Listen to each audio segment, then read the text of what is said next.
فرمایا اللہ نے قرآن میں فرمایا ہے پھر میں بارشیں برساؤں گا، پھر میں پھل دوں گا، پھر میں بیٹے دوں گا۔ آقا کا فرمان ہے، مفہوم ہے۔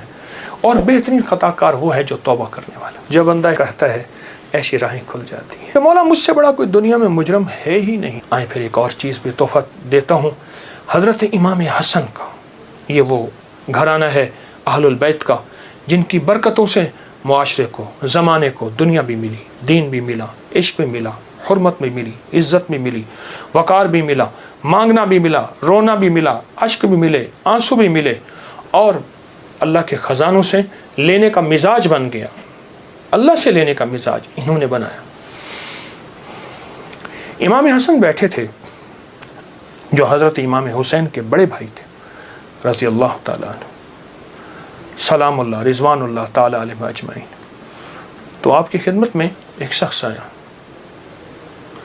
کہا کہ فصل جو ہے وہ میری بہت زیادہ، اس کی کھجور کی بارش ہی نہیں ہے، اور میں نے کچھ جو بیے ہوئے ہیں، کچھ فلاں چیز ہے، بارش ہی نہیں ہے، بارش کی دعا فرما دے۔ فرمایا دعا کرتا ہوں تو ایسا کر، سارا دن استغفر اللہ پڑھا کر، استغفر اللہ استغفر اللہ استغفر اللہ استغفر اللہ۔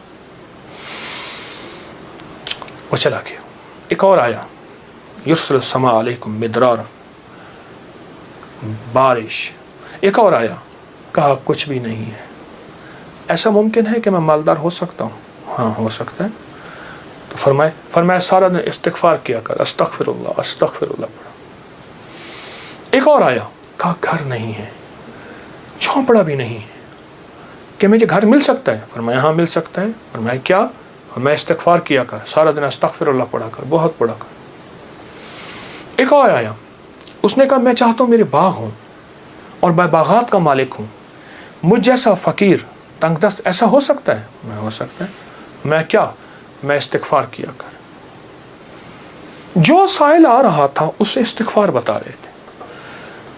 جب سارے سائل چلے گئے تو غلام نے پوچھا آقا آج آپ نے ہر بندے کو استغفار ہی بتایا ہے، کیا وجہ ہے؟ فرمایا اللہ نے قرآن میں فرمایا ہے کہ جب تم استغفار کو لازم پکڑو گے، جب استغفار کو لازم پکڑو گے، پھر میں بارشیں برساؤں گا، پھر میں پھل دوں گا، پھر میں بیٹے دوں گا۔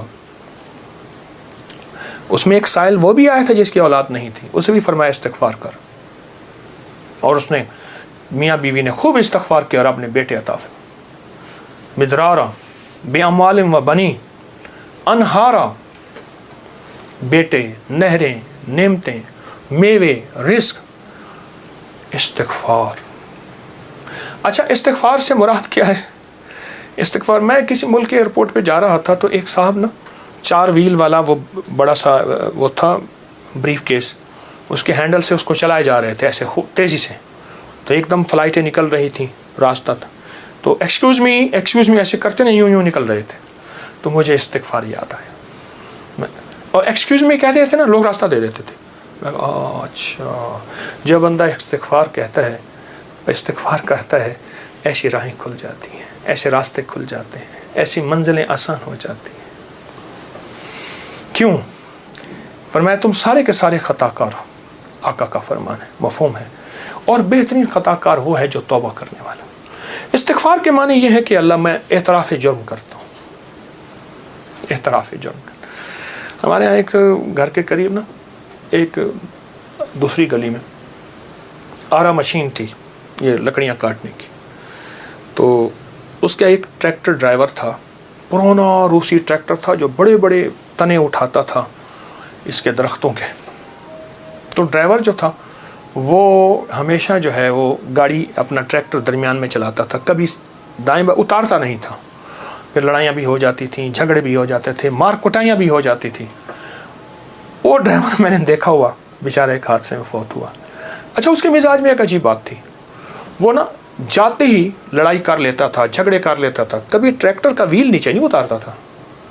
جھگڑا کرنے کے بعد، سارا کچھ کرنے کے بعد وہاں پہنچتے اپنی قمیض اتارتا تھا، پولیس والوں کو کہتا تھا، تھانے والوں کو، یا جہاں کہیں اس کو لے جاتے تھے انصاف کے لیے یا جھگڑے کو ختم کرنے کے لیے، کہتے مجھے مارے، میں مجرم ہوں۔ وہ کہتے بات کیا ہے؟ کہتے مارے میں مجرم ہوں۔ اب وہ کیسے مارے؟ بات تو سنیں۔ اچھا